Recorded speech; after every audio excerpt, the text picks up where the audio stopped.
আপনাদের আরও একবার ঘুরে দেখাতে চলেছি কলকাতার অন্যতম বড় পুজো, যেটি সবার মন জয় করেছিল। কারণ এই পুজোটি কিন্তু তারা একটি অন্য লেভেলের মাত্রা নিয়ে গেছিলো। চলে এসেছি বেহালা নতুন দল। দেখতেই পাচ্ছেন ঢোকার মুখে খুব সুন্দর সুন্দর ডিজাইন আমরা দেখে আসলাম। ভেতরে নিয়ে যাচ্ছি আপনাদের। ভেতরের যে মেন জিনিসটা যেটি সবার মন জয় করে নিয়েছিল সেটাই আপনাদের দেখাচ্ছি। সেটি হলো এই বিরাট প্রাসাদ। হ্যাঁ, এটি কিন্তু শিবানী ধাম তারা করে তুলেছিল। আর এটি কিন্তু মানে কোনো মণ্ডপ মনে হচ্ছিল না, সিনেমা সেট মনে হচ্ছিল, এত সুন্দর। এই বিরাট একটি সিনেমা সেটের মতন এই মণ্ডপ সজ্জাটি কিন্তু সকলের মন জয় করেছিল। এটি কিন্তু হয়েছিল বেহালা নতুন দল।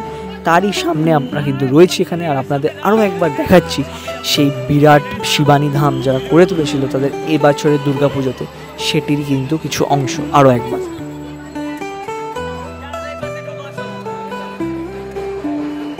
ধীরে ধীরে সামনের দিকে এগোচ্ছি এবং আপনাদের প্রতিমাটিও দর্শন করাবো। কিন্তু তার আগে চারিপাশটা দেখুন।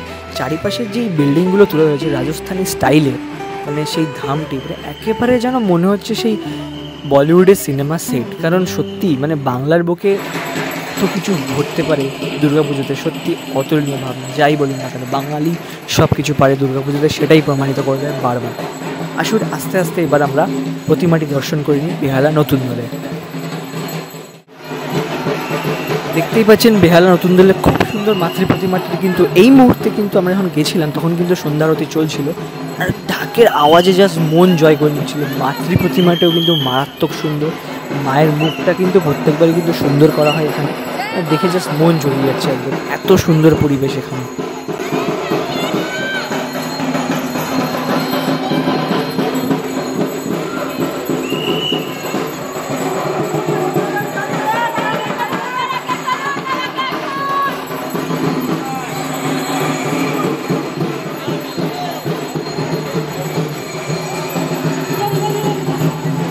মণ্ডপের মধ্যেখানে কিন্তু খুব সুন্দর একটি শিব ঠাকুরের মূর্তি আমরা দর্শন করতে পেরেছিলাম। সত্যি খুব ভালো লাগছিলো এটি। তো আপনাদের তুলে ধরলাম কিন্তু বেহালা নতুন দলের শিবানী ধামের কিছু অংশ। আর তবে আসি, এখানেই দেখা হচ্ছে পরবর্তী ভিডিও নিয়ে। নমস্কার।